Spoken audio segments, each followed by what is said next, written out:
as usual, I'll speak extemporaneously. I didn't prepare any slides or anything like that, so you'll get my Hoskinson stream of consciousness that apparently I've become famous for. So I do apologize or congratulate, depends on your perspective of these things. I'm also a fair bit jet lagged. I just came in from Barbados. The weather was a little bit different. Before that I was in Colorado, so you can't have too much envy. It was about 4 inches of snow, and then I went to the beaches, and now I'm here in Scotland. The weather is better in Scotland than it was in Colorado. But it does take 27 hours to get from Barbados to here. It's the layovers that kill you, not the flight time. Okay, so what are we doing here? What are we talking about? Well, let's talk about third generation blockchains. Ooh, that's the latest buzzword of the week. I'll even write it because it's such a good buzzword, right? We're going to write third generation here. Okay, so believe it or not, this is a really useful way of describing the type of research that we're thinking about what we're doing.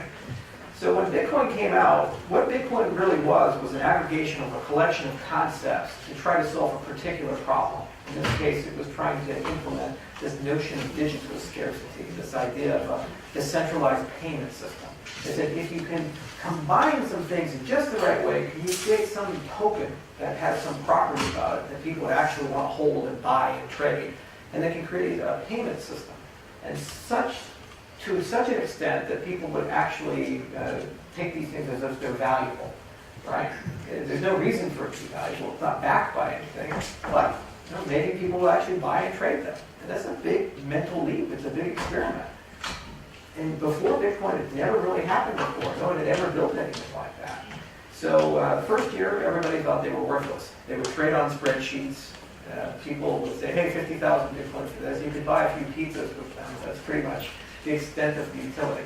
And eventually, around the end of 2009, early 2010, you could buy alpaca socks, which was a major milestone, actually, for the evolution of Bitcoin.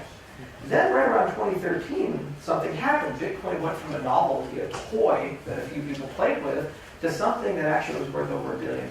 It's something that had a heck of a lot of trading. It went from a few dollars a token to about $250 in the middle part of the year after the Cypress incident, to over $1,200 by the end of the year. So the minute that happened, people said, well, okay, this thing is probably here to stay. And it has utility and value, but it doesn't solve my problems. I want Bitcoin to do more. So they said, well, we need smarter transactions. We need to use the blockchain as a service broker. I need verified computation. I need all this cool stuff.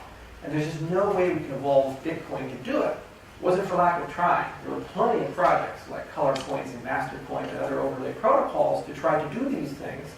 And it was like walking through a field of broken glass.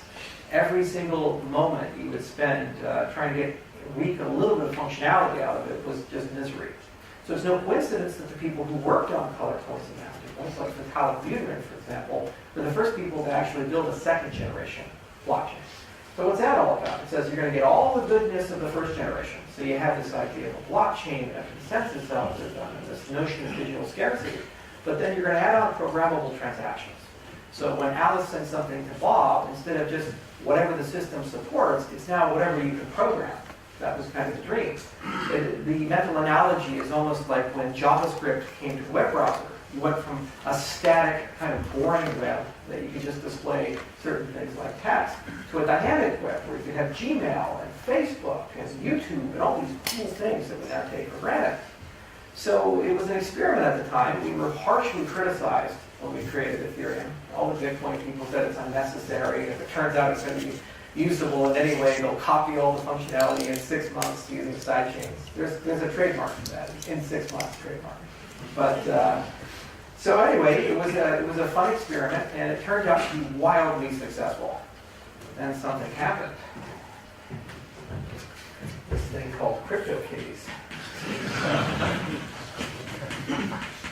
which actually kind of epitomizes the issue with Ethereum. Ethereum is a replicated system. It's a great proof of concept for the concept of smart contracts, but it's not a production system.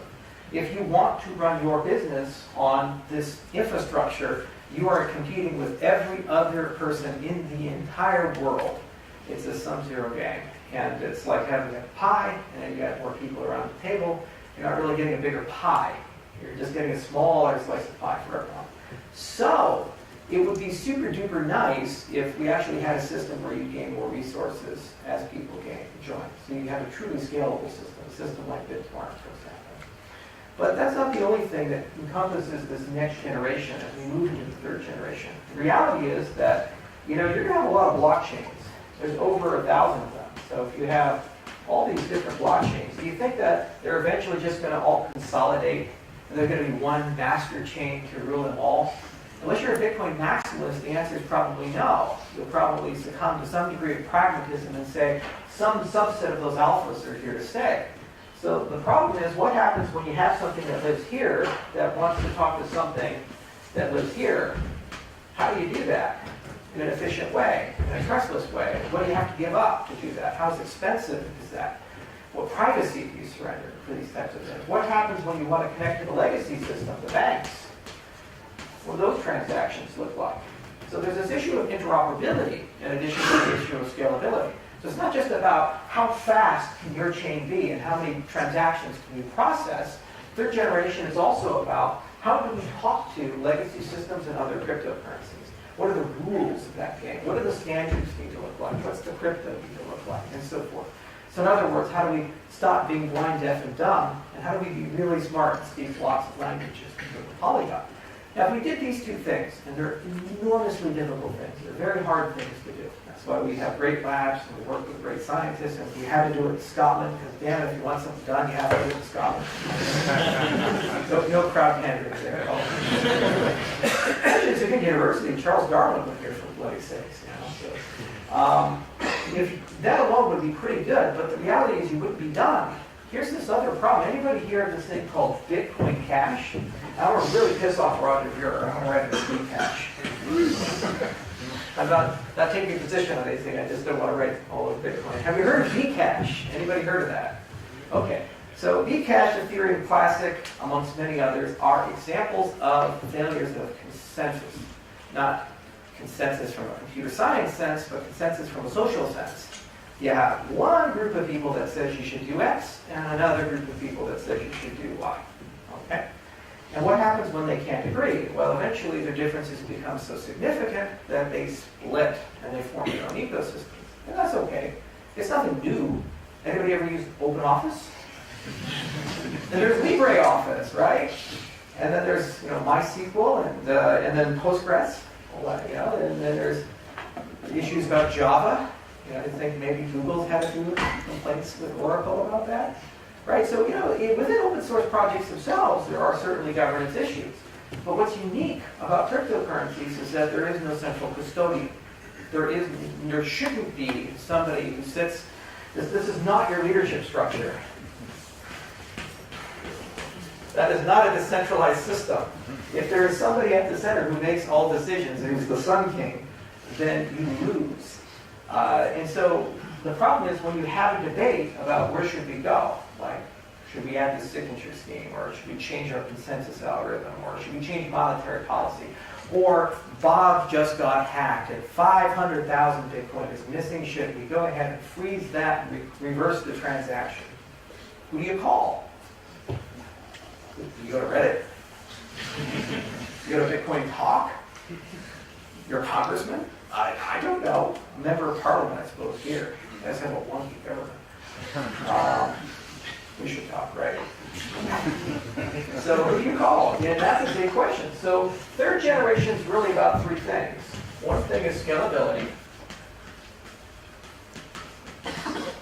And that's the easiest to understand. That's just all about saying, as people join the network, do we get resources? And really there are three dimensions to that. One is about PTS. So can we process more transactions? Can we move more data?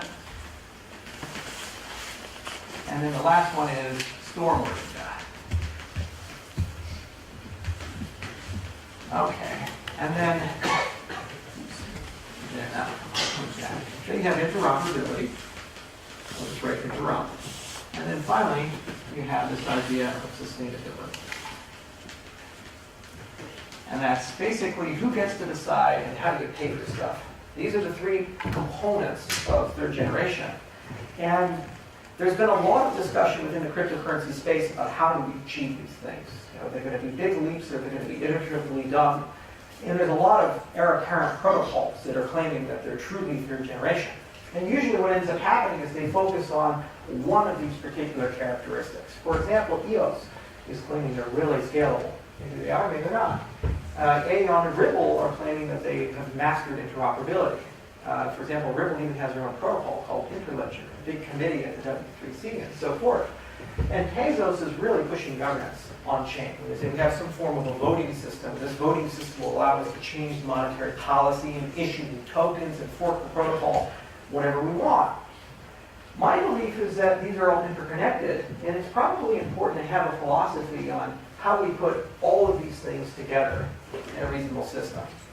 So in 2015, IOHK was a very young company, and we were approached by a Japanese company, and they said, boy, we'd really love to build the Ethereum of Japan. And I said, that's boring. Been there, done that. We did Ethereum. Whether it's successful or not, who knows? But, if we're going to do something interesting, we should build something better than Ethereum. And I said, what do you have in mind? I said, I have no idea.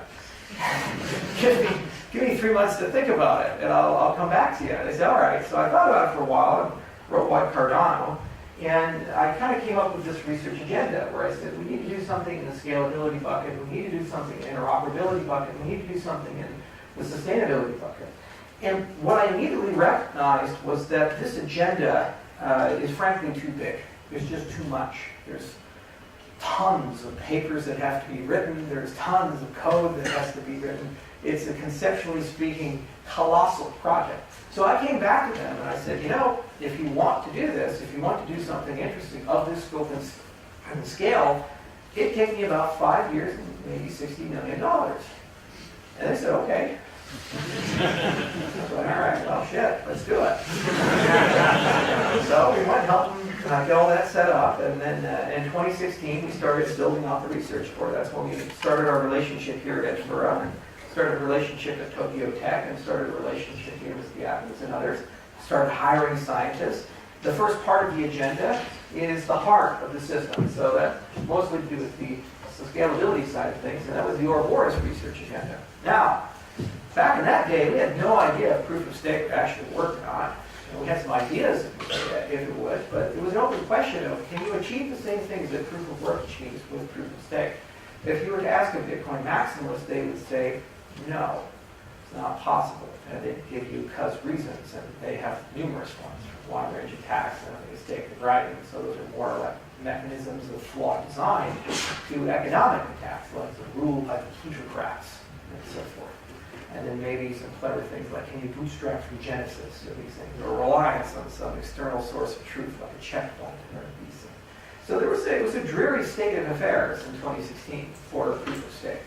And so we said, well, we're pragmatic. So we launched a dual research agenda, where some people looked into proof of work and some people looked into proof of stake. And we were so incredibly fortunate to meet some people, Avalos amongst others, who had in their mind a really systematic, beautiful research agenda that, if it panned out, would actually solve the problem. And it turned out it has. The work that they have done, I think, is some of the best ever done in the history of the cryptocurrency space, and the most, and I'd say some of the fastest work ever done. Where literally they wrote a paper, submitted it for peer review, didn't get in, rewrote the paper several times, submitted it again, within just a few months, got into crypto, which is one of the most prestigious cryptography conferences in the world, and then immediately wrote another paper called Ouroboros Praus, which got into Eurocrypt. So they did all of this in a period of 18 months, alongside 2 implementations, one in Rust and one in Haskell. And there's a litany of other papers that have been written, and other ones coming out, and then some sub-papers, like, for example, the Scrape protocol, which was submitted and accepted to ACNF. So the fact that this whole family of papers has been written in a very rigorous way, and have been accepted at some of the finest conferences in the world, and doing this while also implementing it, putting it in a product, that just doesn't happen. So kudos to them for an inspiration and passion, but that's just one part of the system, and it's probably, I'd say, one of the gems of our system. The advantage of the research agenda is, due to its rigor, it gave us as an organization a very good understanding of Ouroboros as a whole and proof of stake as a whole, and it gave us a really good understanding of the trade-offs that you accept when you embrace a proof of stake system. And then that gives us a nice research agenda to gradually remove those if possible. So that's where we're at. Started in theory, now in practicality, fine-tuning all the protocols to make them practical. And then the last stage of it is performance. How do we get these things discrete? We get tens of thousands of transactions per second, so we can go and troll people on the forums about how great we are, like all our competitors do. So I'm very happy with the way that this has gone about. You know, the other thing is we've seen a systemic change in the cryptocurrency space. There was an opinion in the cryptocurrency space that if you embraced peer review, you would be too slow. It's not practical. It's not commercially viable. But you know what? We started this agenda in mid-2016, and it's still working its way through. But Casper started in 2015, about a year before we did, and we're ahead of them now. So by doing things in a more principled, more rigorous way and involving the academic community, for some reason we've actually been able to move more quickly. And it's not a resource issue. Ethereum has nearly $1 billion to spend. Well, you can argue whether they've used it wisely or not, but it tells you that there is some value to sharing your work. As a last point, something that I really enjoy is the fact that now the entire academic world has a great incentive to find flaws in the protocols that have been designed. You see, literally people can build careers on breaking your stuff, especially in cryptography. For example, when Dan Monet writes a nice paper about ED25519, sometimes people find attacks on that, especially implementations of it. And they write papers in Pure Rural Crypto and give lovely presentations. And so that's a beautiful thing for us as a community, because now we've engaged and activated the academic world and made it acceptable for them to write papers finding flaws in the work that's done. That is not the case right now in the cryptocurrency space, because there's no brownie points for breaking something that somebody broke in their mom's basement. There sure as hell is brownie points for breaking something that's been accepted in a conference like crypto. And that's a beautiful thing. So that's one plank of the Cardano project, is this idea of scalability. We started with Ouroboros, and we've managed to show how to actually do research. And what's exciting is we're now seeing more real academics enter the space, like Thompson Lipinski and Office O'Hara starting a company to monetize the Phantom protocol. It looks like the Snow White crew, so that's Raphael Pass and the rest, are going to try to monetize Thunderella. And Sylvia Macaulay recently announced that he's entering the space. He's got $4 million in VC backing to monetize Algorand. And these are real people. They're very serious academics. Sylvia has a Turing Award. He's at MIT. That's like you've won. You can't get any higher in the academic food chain than that. And now he's focusing on blockchain technology. And we as a blockchain research company, we were so excited that we were able to help stir along and make this movement a bit more acceptable for people to enter. Okay, now in terms of interoperability, that's all about sidechains, and that's all about metadata and attribution. So sidechain, at least the way I think about it, I'm probably wrong because I don't use research. You can see I'm not used to these automated boards. So I think about a sidechain kind of like this.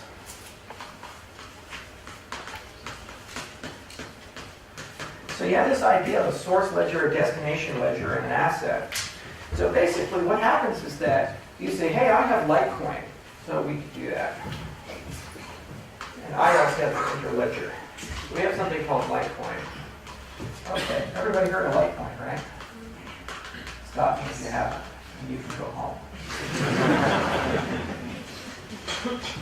Okay, so basically what this is all about is, I have some token, an asset, like 100 Litecoin, and it lives in the source ledger.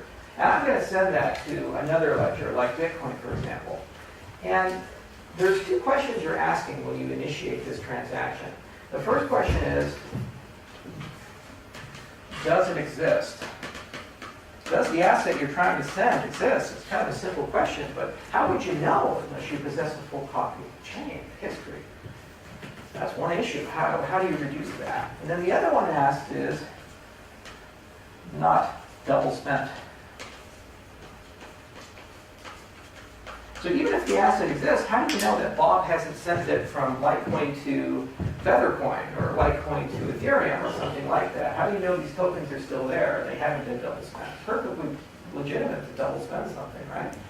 So there's a question of what is the minimum amount of knowledge required. So somebody who's in the destination ledger, in this case Bitcoin, needs to know to be able to verify this transaction such that they're satisfied with these two questions. That the tokens exist and they haven't been spent. That's basically it. If you can solve that particular problem in a sufficient, in an efficient, satisfiable way, you'd have some sort of system that allows you to move value between all these different ledgers. And it would be atomic and have all these nice little properties. But it turns out it's a variable problem. And it's a variable problem exacerbated by the fact that just like when we entered the consensus phase years ago, there wasn't good foundations to stand on. And there needs to be a lot of rigor that needs to be added. It's a very clear definition of what needs to be added. So this is part of the interoperability agenda, is just trying to figure out how this all works, how this validation works, what primitives are required, where's your privacy going to be, how many of these can you do, what's the best way of doing them, do you need to batch them, or do you just send them, these types of things. Now, this is, when you're an engineer, you have kind of two domains. You have principles, you have pragmatism. So some things you can be deeply principled about. For example, our consensus algorithm, we're very principled about that. Other things you actually have to be more pragmatic than principled. The reality is that interoperability is a game of standards. So it doesn't matter what we do or how brilliant we are. In some cases, your destination ledger has to know or do something. And so in certain cases, you can get away with engineering around them. In some cases, you can build special harnesses around them because they're so popular. But usually what ends up happening is for it to work really well, they have to adopt that standard. This has been the bugbear of Blockstream, where they have some ideas about how to integrate things like sidechain, but they don't believe they can get it into Bitcoin at the moment. So we've been thinking about things like velvet forks and all kinds of other things about how can we sneak these things in the back door. But at the end of the day, a standard is a standard is a standard. At some point, we as a space are going to need to have a discussion about how our chains going to talk to each other. So one of the big goals of the Cardano project is to come up with kind of the foundation, the non-controversial things to say, no matter what scheme you want to use, here are some of the floors that you need to stand on and some of the things you have to satisfy. And then come up with what we feel is the best standard, support it, try to get the rest of the space to adopt it, and if some people have competing standards, to adopt those as well. And then over time, we can eventually converge to something. So we're almost like Wi-Fi. I could be here in Scotland and somehow my phone can still connect to the internet, and similarly, no matter where you're at, what chain you're using, they can talk to each other. And that's in the cryptocurrency world, but the problem is that the world isn't just cryptocurrency. I know, it's surprising to me. There's also this idea of legacy systems, and you have these problems. They have this thing called metadata, and they have this thing called compliance. Okay, and metadata and compliance, it is basically the story behind the story behind the transaction. So if you go and withdraw 500 pounds from an ATM, that's the transaction. If the ATM happens to be next to your favorite chicken place versus next to a brothel, that's the story behind the story. Now, same amount, same type of transaction, probably two different intents, right? Now, one should probably be kept very private. Yeah, the chicken, right? So, anyway, metadata is quite important, and in many cases, metadata means more than the transaction itself. And the problem is that living in the legacy world, this is mutable. You can manipulate it, you can swap it, you can change the timestamp, you lose auditability. But also the other problem is this is not a global attribute. Does everybody care about the metadata behind your transaction? No. Would you particularly care that when somebody gives you half a Bitcoin for some coffee that he got that Bitcoin at an opium den in Turkey? Probably not if you're Starbucks. Don't ask them to tell. Compliance is another interesting thing. So anybody here in banking or have ever been in the banking industry? We always have a few. So here's how regulation works. See, these regulatory agencies, they're pretty frugal by necessity. And if you're given a mandate to regulate a market, you don't just go and look around and be like, we're the evildoers. No, you don't do that. What you do instead is you go to the private industry, the banks, the exchanges, they're called money service businesses. And you say to these people, guys, I'd like you to tell me who the bad people are. In other words, if your customers do something wrong, you have to file what's called a suspicious activity report, or whatever the UK equivalent of that is. Okay? And then the regulator, once they've been informed, now can look at that person with all that data. Well, what's the problem with cryptocurrencies? They don't have that bank. They don't have that central third party. So how do you file a SAR? You'd have to file one on yourself. It's like honor system for taxes. How much money did you make? $10. Right? And so this is the issue with compliance, is that these things don't have compliance in any way, shape, or form built into them. So what ends up having to happen is when you move them into the legacy world, you have to attach that somehow. The more private these systems get, the more pervasive these systems get, the more difficult it's going to be for traditional KYC and AML to touch this. This is why we are seeing a restriction of cryptocurrency access amongst financial institutions, where they're banning debit cards using this, and then they shut down your bank account or these other things. It's not that they're mean, evil banks and they hate crypto. It's that they have this mean, evil thing called a regulatory body that stands behind them that's asking the compliance desk for things that they can't answer, or that it's uncomfortable or expensive or difficult for them to answer. And because they're getting partial answers, they're no longer in compliance themselves. And they have these things called licenses. And they have these things like staying out of jail that they like doing. I like staying out of jail. And so as a consequence, they get hit pretty hard. And so they just, in the era of abundance and safety, have to make a decision of, what's the cost and value, for these things. And they say it costs too much to maintain those customers. So interoperability amongst legacy systems necessarily means that when we do cryptocurrency transactions, we have to have some intelligent way of managing metadata around them. We have to have some intelligent way of managing compliance around them. So that's when you go from a cryptocurrency to a legacy system. Like, for example, if you're to send a Bitcoin transaction to your exchange, Bitstamp, they're required to be compliant. They're required to know a little bit like origin of funds and these types of things, especially if it's a large amount. Wouldn't it be so cool if we could make that system a little bit easier for you to optionally add on to your transaction? And when they pass it around, it transitively follows with it, it lowers those costs. So this is the great interoperability question that we have. How do we get cryptocurrencies to not be blind, deaf, and dumb and be able to talk to each other? And then how do we get cryptocurrencies to be able to talk to legacy systems in a way that legacy systems are comfortable with, that still preserves your privacy, if possible, and so forth. Okay. Finally, this is my favorite, is the sustainability component. As I mentioned before, we have a governance crisis in that certain things are non-controversial. For example, Bitcoin had a bug in it a long time ago. It was a scripting flaw. It was back in 2010.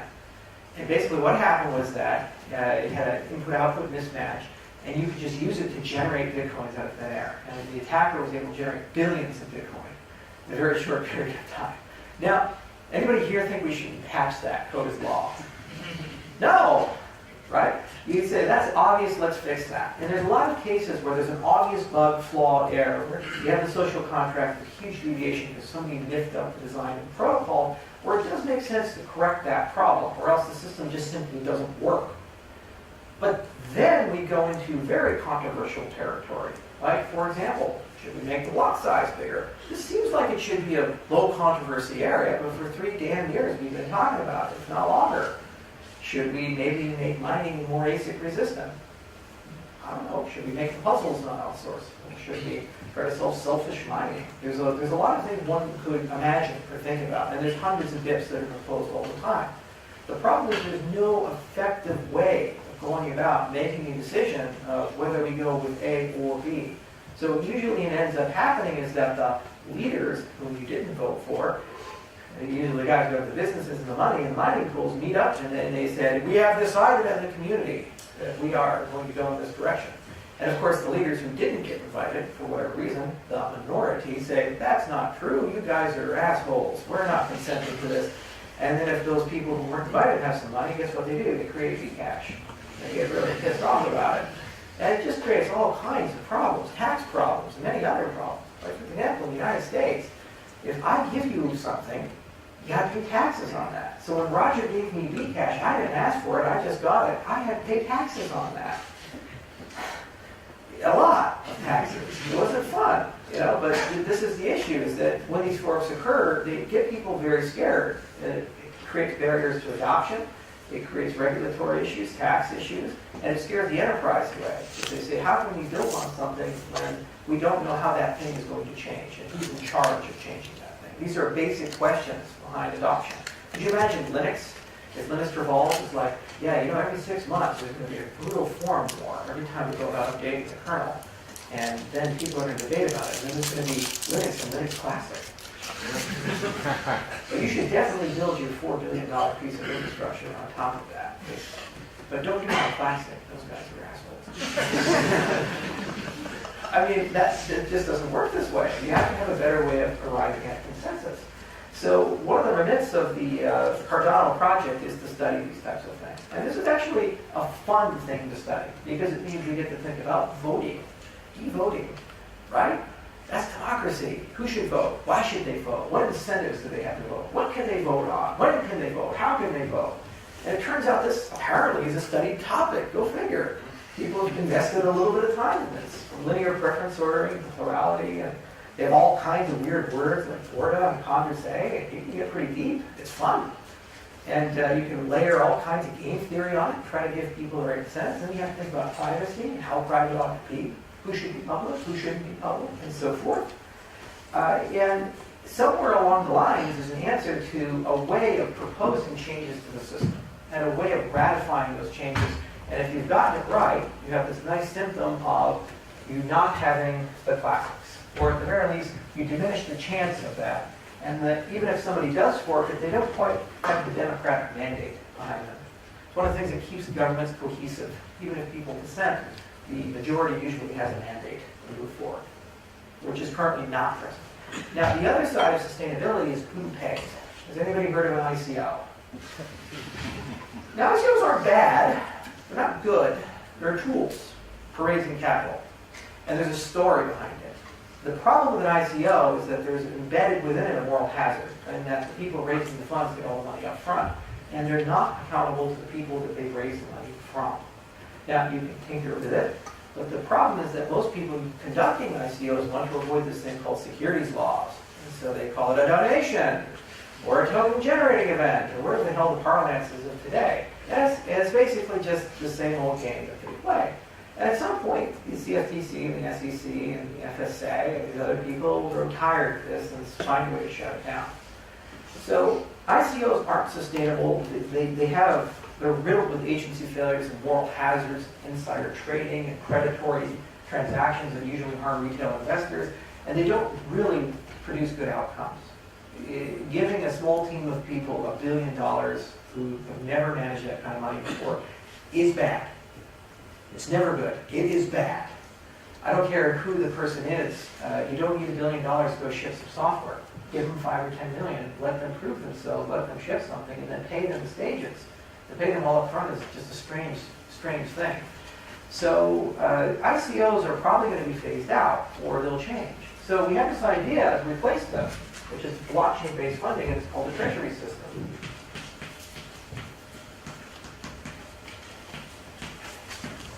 And the Treasury system is really cool. Basically what it does is it says, hey, wait a minute, guys. We are running a central bank. We print money out of thin air. Yay! And we do this for consensus. Nobody complains about when we print money for a miner. But guess what we do? When you mine a Bitcoin block, you get 12.5 Bitcoin.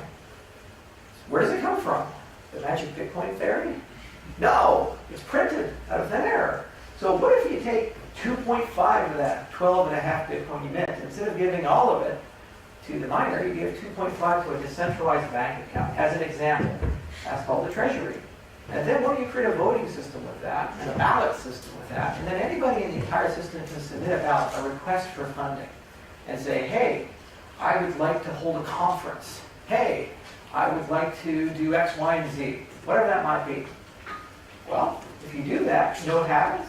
People will start using it. And we actually have some great evidence of that. There's a system called Dash.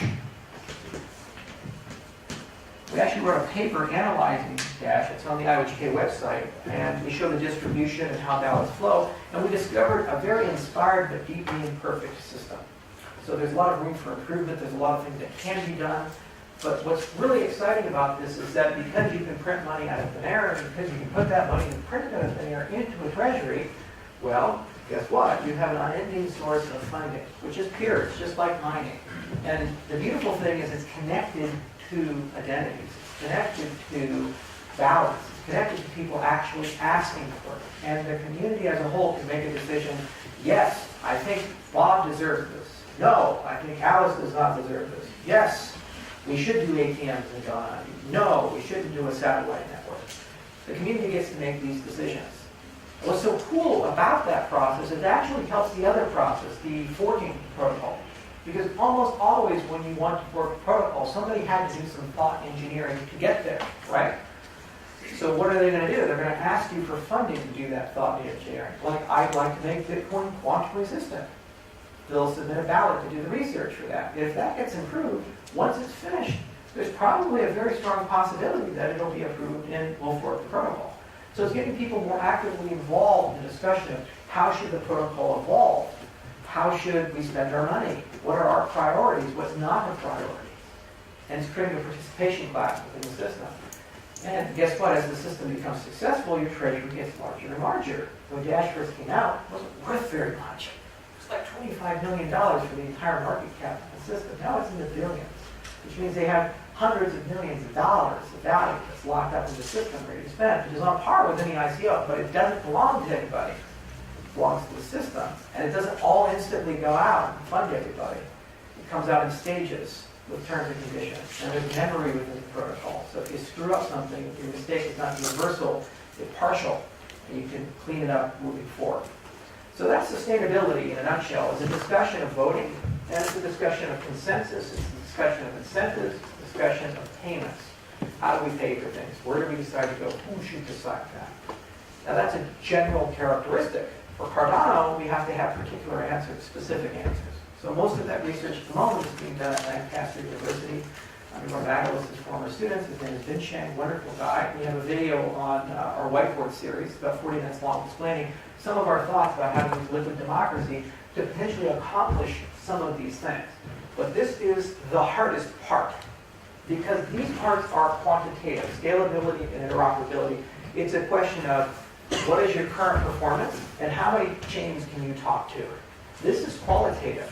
There is no answer of what is the perfect government. For example, what is the perfect government? Currently, which country has the best democracy? Do we have consensus in this room about that? Well, obviously it's America, but we're going to make it great again, too. Just kidding, no.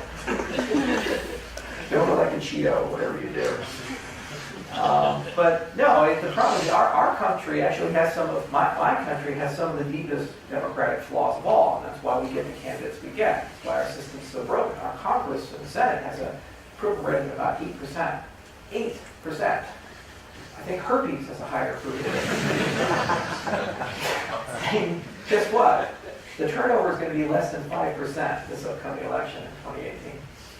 So you have an 8% approval rating, but the vast majority of people get to keep their job. Something is broken with that system. So a poorly designed system, it shows. You can qualitatively see it. Everybody can agree. But where's the quantitative component of how do we actually measure and figure out what's a good outcome versus a bad outcome? That's the hard part of democracy. But that's actually, I think, the most exciting part of all of this. Blockchain tech under the hood is more than just money, guys. This is where information lives. This is where we can measure trust. This is where we measure identity and property. But the single most important thing about all society is governance. Where do we go? Why are we going there? Who gets to decide that? We endow these entities with enormous power. We give them militaries. We give them colossal budgets of trillions of dollars to carry the human race forward. And it turns out that studying cryptocurrencies and these sub-problems actually gives us a way of having a meaningful discussion about running a small copy of these governments on a blockchain with no central entity in control. That's what excites me most about the Cardano project, to be honest with you. The rest of the stuff is great science, and it's a heck of a lot of fun to do, and I really enjoy it. But this, I believe, actually is really going to change things. The earliest examples will be companies. My own company, for example, we're now a centralized company. There's a CEO. You don't really need one if you have a good governance system. I can actually retire and go live on a beach somewhere, maybe go back to Barbados or something, right? And I won't need to be around because my own employees can make decisions about how my company ought to run. And then similarly, if you run a government, well, there's no difference. It's just an aggregation of these things. So the research that we do here, and the research our partners do with us, and the inspirations that we do as a space as a whole, They give us better solutions for governments as a whole. And what's great about it is that Charles Darwin, like here in Scotland, came up with evolution. He was a student here at Edinburgh. I think he was in the medical school. Evolution is the same in cryptocurrency. It's just much faster. You know, I come up with something, Vitalik comes up with something, Dan Larimer comes up with something. All of these things have some reasonable ideas within them. The market tests them, and it tests them very quickly. And the bad ideas die out fairly quickly. That's why we went from 1 to over 1,000 cryptocurrencies in under a decade. And there'll be 10,000, 100,000. The world is waking up to this. And every single one of them is being tested. We can learn from it, grab from it, steal from it. There's plenty of things. Like the idea of a treasury system I got from Dash. I said, boy, that's a really interesting concept. I said, we should study that. So we did. And now we're rigorously looking into it. You know what? Other people are going to take it from us too. Tezos might take ours. You never know. Zencash is going to be implementing our treasury system. And so this evolutionary nature of finance, this Darwinian finance, can also be applied to governance. It can be applied to property rights and many other facets of society. And that's what excites me most about our prospects. Not the fact that we happen to be running a central bank and we can print money out of thin air. We're the first time they've actually let regular people do this without shooting them. That's a great thing, but it's a temporary thing. The really exciting thing is where this can go, and it's just as much mine as it is yours in this room. Not too long ago, about 5 years ago, I was on the other side of this lectern. I had no business in the cryptocurrency space. I didn't know anybody. I just went to a few meetup groups. That was it. And then I started an education project. Then I started a few companies. And I was very fortunate to have great partners and very fortunate to be in the right place at the right time. But there's no difference between me and you have access to the same technology, as does the rest of the world. And that's the final point. Where is Cardano's market? As much as I love Scotland, and as much as I love the United States, and as much as I love Japan and other places, the place that I would like to see Cardano grow the fastest, the largest, and the most prominent is within the developing world. The reality is if you go to places like Cambodia, about 2% of people there have bank accounts. And what does that mean? It means that their interest rates for credit, if they can get it, is about 85% for a $100 loan. Can you imagine that? Borrow $100 and you have to pay back $185 the next year. That's insane, but that's what they live with. It means remittances are incredibly expensive. You go to the Philippines and you want to send money back home to Manila. You're working as a maid somewhere, sending money back to your mom. It's 15 cents on average for every dollar you send back. So just to move money costs you 15 cents for every dollar. That's insane. But that's the reality that billions of people live in. Property rights. Can you imagine you've lived in the same place for 30 years, you own it, and suddenly somebody shows up and kicks you off your land and says they own it. And then you find out that somebody bribed for $50 the government to change the land registry to say that they own your property. That's a reality that people in Ethiopia and Ghana and other places in the world live with every single day. It happens. So this technology actually solves that. It prevents these things from occurring, or in some cases dampens them, or at least moves us in the right direction. And we have a moral obligation, in my view, to try to explore these things and build these things correctly. And the fact that they're all open, nobody can control them, there's no toll roads or intellectual property to prevent these things, is the most appealing part of all of it. Because by definition, it means it's going to be the most lowest cost, and it's going to be the most prominent tech, most aggressive tech to enact. It doesn't have any competition because there's no existing legacy infrastructure to displace or to fight. Unlike in America, where we have Goldman Sachs and JP Morgan Chase and the rest of those pleasant house people that give us great banking fees. So that's Cardano in a nutshell. That's a little bit about the philosophy of Cardano and the kinds of things we work on. IOHK as a company has grown from 2 people to over 100. We operate in 10 countries. Cardano is not our only project. We work on Zencash, amongst others. Certainly had a heck of a lot of fun. I travel a lot. As I mentioned, I was in Barbados. From here, I'm going to go to London. From London, I go to Tokyo. From Tokyo, I go to Vietnam. From Vietnam, I go to South Korea. South Korea to San Francisco. San Francisco to Boston. From Boston back to Hong Kong. Then from Hong Kong to Greece. Greece back to Scotland. Scotland down to Switzerland. I'm doing all this in the next 35 days or something like that. Not a lot of sleep, but I love it. It's a lot of fun. I get to meet you guys too. So thank you all for coming, and I'd love to have your questions.